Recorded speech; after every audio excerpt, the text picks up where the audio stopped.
Alright, ladies and gentlemen, welcome to Play It Loud, and today we're playing Word Rescue Plus Loud. So this is a game that I found out about a couple of years ago. I actually didn't even know it existed, but it's the sequel to Word Rescue, which some of you may remember if you grew up in the 90s as an edutainment game published by Apogee. Word Rescue and Math Rescue were a pair of games made by Apogee. And the people who made them made these sequels, Word Rescue Plus and Math Rescue Plus, but didn't sell them through Apogee. They sold them themselves, Redwood Games. And I was stunned to discover this week that Redwood Games will actually still sell you a copy of Word Rescue Plus or Math Rescue Plus, or indeed Word Rescue or Math Rescue or any of their other educational games.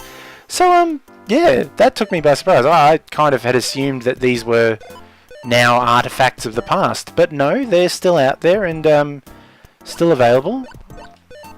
So I thought I'd get Word Rescue Plus and see what it was like, because yeah, I mean, I loved the original, and even today, like, I mean, I certainly don't need them to practice my reading or learn new words, but I find Word Rescue to be a real Zen-like experience. You can just, I can just sit in front of it for ages, going back and forth and finding all the pictures, and I'm not going to do that, that's just asking for trouble. Finding all the pictures and finding all the words and getting all the points and collecting the words in order, and it's just, yeah, I find something very Zen about it. Much more so than its sequel. Its sequel is much better as an educational game, I think, although that may be said, I may be saying that because when I got introduced to this game, I could already pretty well read. When I got introduced to Math Rescue, which was around the same time I encountered both games, I wasn't as good at maths, and so I feel like I learned a lot more from the sequel than I did from Math Rescue than I did from Word Rescue. So as I said, I wanted to look at this game because I've never played it before. This is Word Rescue Plus, the sequel. It promotes itself as so the original came in 3 15-level episodes, whereas this promotes itself as 45 whole levels. And I've got to tell you, it's Word Rescue. It is just Word Rescue again. The backgrounds are the same, the graphics are the same, I think the music's even the same, although I haven't listened to the Word Rescue music in a while. The mechanics are the same, it's just more of the same. Which, you know, I don't object to, so it means there's 90 levels of Word Rescue instead of 45. I'll be interested to see if any of the levels have got the same kind of design mastery as some of the later levels in the original did. I really loved some of the levels, like the waterfall. I actually thought that I think with an edutainment game, whatever word we're searching for is long. Usually, I'll get to that in a second. With an rats. With an edutainment game, so many people who make educational games go, oh, you know, I've got to teach kids something with it. Spoon. We're looking for the word spoon. They go, oh, I've got to teach kids, like, it's got to be educational, and they make a game that teaches you something, sure, but they forget that they're making a game. Like, you know, if we wanted to be taught words, we could read the dictionary. If we wanted to be taught maths, we could read a maths book. You want to, when you're making an educational game, the first thing it should be is a game. What Word Rescue and Math Rescue did particularly well, and what other games like Carmen Sandiego did really well, or Super Munchers. They're games that, as much as they were educational, they were very much games first. They had the concept of the game, so in this case it's a platformer. In the case of Carmen, it's a kind of point-and-click adventure. In the case of Super Munchers, it's a maze game. And they take, okay, so we've made this game, and now we will attach educational stuff to it, and it works much better that way, because kids won't sit through a crap game if it's educational. So yeah, you've got to make the game a fun game first and then make it educational second. I'm not saying this is a game of the year or anything. It's very simple, even by platforming standards. Because you aren't looking for the exit, you're searching the level and you're matching up all these things. It feels very repetitive. Admittedly, that's something I quite like about it. That when I said before, it's got that sort of Zen-like feeling. That's what I meant. Is this feeling of, so you know, it may seem repetitive, but actually I find that kind of repetition really relaxing. There are levels in the original that sprawl so much that you can be tearing your hair out trying to find where the last.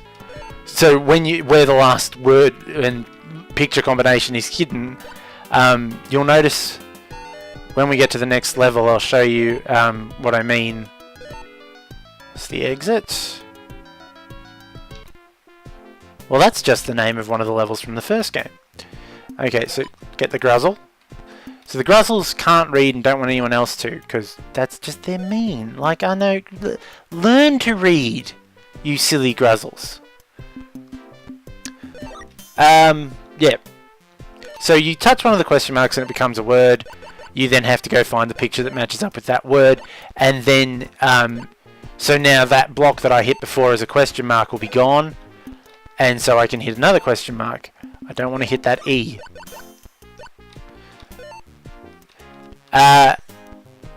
Some of the levels sprawl out so massively that you will be backtracking and tearing your hair out trying to work out where this last question mark is and where indeed the last picture is. You'll see the letters, so I've got to spell out fence with the letters that are floating in midair, and for the most points you've got to spell it out in order. On hard mode, which I'm out of slime. Get some slime. On hard mode, which I am on, the word doesn't appear until you've picked up enough of these books. Whereas on easy mode, you know what word you're looking for straight away. That said, it's pretty easy to work out, because if you hit W, you pull up a list of the words in the level. As it's always a word in the level, having seen the letters we've seen, it wouldn't be too hard to have worked out that it was fence. But that always kind of felt like cheating to me. That's a feature designed so kids who are still learning the words, if they see a word, they can bring up that list and they'll go, oh, so that's the picture I'm meant to be matching it to. I think one of the great things about this game is that it was completely designed as a platformer first. It's built off the Duke Nukem engine, I believe. Or that's certainly what Apogee used to say in their press releases. What am I looking for? A camera. I'm looking for a camera. I'm just walking around in circles talking. Yeah, there's the camera. Yeah, they used to, and I always kind of appreciated the sort of almost absurdity of Duke Nukem, a game where you shoot everything to bits, and the next thing they did with that engine was word rescue. I don't know, I find it appealing. Yeah, the more true, like I said at the start, this is the sequel to the original Word Rescue, and I guess it is in a way, but actually it's more of an expansion pack, I've got to say. Now that I'm playing it, it's quite clearly more of an expansion pack. It is 45 more levels of Word Rescue. Don't have a problem with that. That said, it's not a sequel. The sequel would be Math Rescue. Math Rescue is another Apogee game, published by Apogee again, and every time it's got a whole bunch of numbers. We might look at it sometime. It's got a whole bunch of numbers in the levels. You hit a number and it takes you into a maths problem. You solve the maths problem and you've got to do a certain amount of that to get the key. The same as in this game, you get a key. You get a key in that one, but instead of having to match words to pictures, you solve equations. And that one always bothered me. I never found that one as relaxing, probably because I don't like maths as much. And I get that these games are not meant to be relaxing. They're educational. They're meant to be teaching you something. Obviously. But I mean, obviously I don't play them anymore to learn maths or words. I play them because I want to chill out with a DOS game. So yeah, this is there's not a lot else to say really. It's fun. I don't mind it. It's always nice to discover sort of more of something, like, you know, when you've years down the line. House on a cliff. This sounds ominous. Years down the line, when I thought, you know, I've finished Word Rescue, I can go, oh look, there's more Word Rescue. I'll be sure to check that out, and I have, and it's, yeah, you know, it is what it is. It's more Word Rescue. Heart. God, this Gruzzle's everywhere. The one thing that does irritate me is that when you, although I guess it's fair enough, when you lose a life, one of the Gruzzles touches you, or you fall down a pit, you lose all your progress in the level, and have to, in a game where you're already copiously backtracking, if you have a few bad falls, there are occasional moments where a Gruzzle will come out of nowhere, a bit like that. For one reason or another, you won't see it coming, and so, you know, you will feel like you died and it wasn't your fault, but you have to redo everything you just did. And as I said, this is a game already with a copious amount of backtracking, and that can get old pretty fast. There's one or two levels in the original version that particularly drove me nuts with that. But all up, there's nothing too hard about it. If you turn it onto easy mode, there's virtually no Gruzzles, unless you match the wrong word to a picture, in which case a Gruzzle will appear. But you get a lot more slime, you don't have as many Gruzzles to attack. It's all a lot simpler. So if you're looking for a good game for kids to...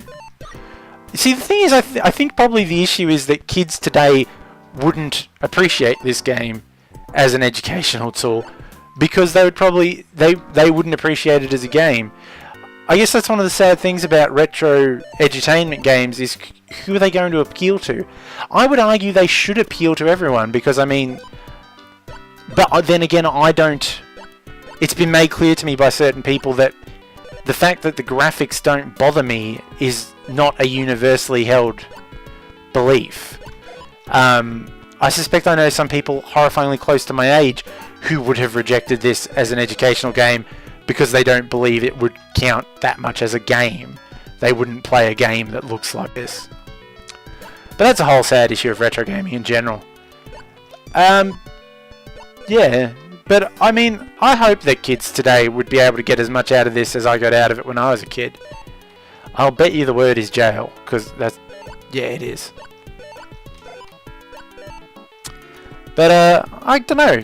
Grab it for your kids. You can get the shareware version at Redwood Games, or at Apogee's website, www.3drealms.com or redwoodgames.com. You can get the game at either of those. Get the shareware, try it out, see if your kids like it, see if they find the words, and yeah, give it a go. Hopefully they'll enjoy it and they'll learn something. Math Rescue as well. If they say, ugh, I wouldn't be caught dead playing that, take their high-tech consoles away until they stop being such snobs. That's my recommendation. Anyway, thanks for joining me for this. This is Word Rescue Plus. This has been my first time playing it, and thanks for joining me. We'll be back with something a bit less educational next week. Hope to see you then. Until then, play it loud.